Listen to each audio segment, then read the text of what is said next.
সাবেক প্রধানমন্ত্রী বেগম খালেদা জিয়ার জানাজাকে কেন্দ্র করে ভারত বাংলাদেশের সম্পর্কের সাম্প্রতিক জমা বরফ কিছুটা গলছে বলে মনে করছেন দুদেশের কূটনীতিক ও বিশ্লেষকরা। বাংলাদেশের বিশ্লেষকরা বলছেন, সৌজন্যের কথা বলা হলেও এর মাধ্যমে নতুন কিছুর ইঙ্গিত দিয়েছে ভারত। আর ঢাকায় কাজ করা ভারতের সাবেক হাই কমিশনার পিনাক রঞ্জন চক্রবর্তী একাত্তরকে জানান, নির্বাচিত সরকারের সাথে বন্ধুত্ব গড়ার পথে হাঁটছে ভারত। নাদিয়া শারমিনের প্রতিবেদন।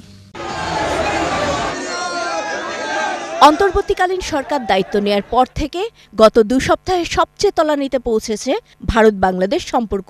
হাই কমিশনের সামনে হামলা, ইতিহাসে প্রথমবারের মতো দুদেশের হাই কমিশনারদের পাল্টাপাল্টি তলব, সব মিলিয়ে কূটনীতির বরফ গলানো হয়ে ওঠে একটি বড় চ্যালেঞ্জ। আমরা সকলকে বন্ধু হিসেবে এরই মাঝে সাবেক প্রধানমন্ত্রী এবং বিএনপি চেয়ারপারসন বেগম খালেদা জিয়ার মৃত্যু সংবাদ। তার জানাজায় যোগ দিতে ভারতের প্রধানমন্ত্রী নরেন্দ্র মোদীর বার্তা নিয়ে রাতারাতি বাংলাদেশে উড়ে আসেন দেশটির পররাষ্ট্রমন্ত্রী এস জয়শঙ্কর। আর পরদিন দিল্লিতে বাংলাদেশ হাইকমিশনে গিয়ে ভারতের প্রতিরক্ষামন্ত্রী রাজনাথ সিং শোক জানিয়ে আসেন। বাংলাদেশের পররাষ্ট্র উপদেষ্টা অবশ্য বলছেন, এটি রাজনীতি নয়, শুধুই সৌজন্য। এটাকে ঠিক আন্তঃরাষ্ট্রীয় সম্পর্ক, তারপরে আপনার রাজনীতি, সেই দৃষ্টিভঙ্গি থেকে না দেখাই উচিত হবে। এসব নিয়ে কথা হয় ঢাকায় নিযুক্ত ভারতের সাবেক হাই কমিশনার পিনাক রঞ্জন চক্রবর্তীর সাথে। তিনি বলছিলেন, কেন বেগম জিয়ার জানাজায় আসেন ভারতের পররাষ্ট্রমন্ত্রী। বেগম খালেদা জিয়ার মৃত্যুতে আমরা হাত বাড়িয়েছি কেন? উনি একজন আমাদের বলবো যে সাবকন্টিনেন্টের ইতিহাসে একজন প্রধানমন্ত্রী ছিলেন, লেডি প্রধানমন্ত্রী ছিলেন। তো ওনার তো একটা জায়গা আছে ইতিহাসে। আর ওনার সরকারের সাথে আমরা আগেও, যখন উনি ক্ষমতায় ছিলেন, তখন আমরা কথাবার্তা বলতাম, আমরা অনেক কিছু করেছি।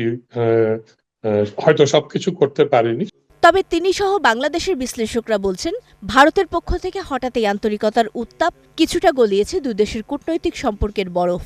যে ভারতের যে একটা হচ্ছে যে ইচ্ছা আছে যে এখানে যে নতুন সরকারের সাথে বা বাংলাদেশের নতুন সরকারের সাথে নতুনভাবে এখানে একটা সম্পর্কটা আবার পুনঃস্থাপন করা, এটার প্রতি বোধহয় একটা বিশাল বড় একটা অগ্রগতি, বা এটা হচ্ছে যে আমি বলবো যে একটা সিগনিফিকেন্ট একটা step in the right direction.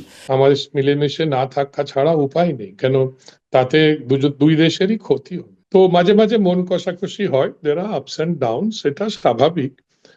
কেন আপনাদের এখানে যা ইন্টারনাল যা হয়ে গেছে, এখন সেই নিয়ে তো আমাদের এখন মানে পেছনে তাকাবার অবকাশ নেই।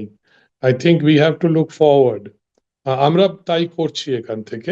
তাদের মতে, বাস্তবতা বুঝে দ্বিপাক্ষিক সম্পর্কের পুরনো সমীকরণ ভাঙছে দুদেশই, আর তাতে পাল্টে যাচ্ছে পুরনো বন্ধু আর শত্রুর হিসাব।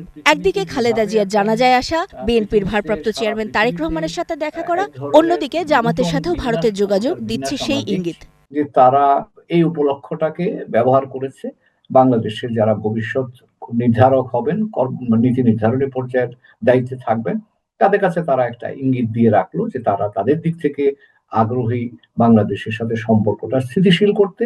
যে কোনো সরকারই আসুক ওখানে বাংলাদেশে, তাদের সাথে কথাবার্তা বলবো। প্রবলেমস যেগুলো আছে সেগুলো সলভ করতে হবে। এগুলো কি আজকের তো প্রবলেম নয়, অনেক দিন ধরেই চলছে এগুলো। ভারতের এই জানাজা কেন্দ্রিক কূটনীতি ফেব্রুয়ারির নির্বাচিত সরকারের সাথে কাজ করার আগ্রহের প্রতিফলন বলেও মনে করছেন পিনাক রঞ্জন চক্রবর্তী। সম্পর্কটা বাড়াতে হয়, তাহলে একটা ইলেক্টেড সরকারের সাথেই হবে। এটা ইন্টারিম গভর্নমেন্টের সাথে করা একটু অসুবিধা আছে। তাই জন্যে আমরা বলেছি যে ইলেকশন যত তাড়াতাড়ি হোক তত ভালো।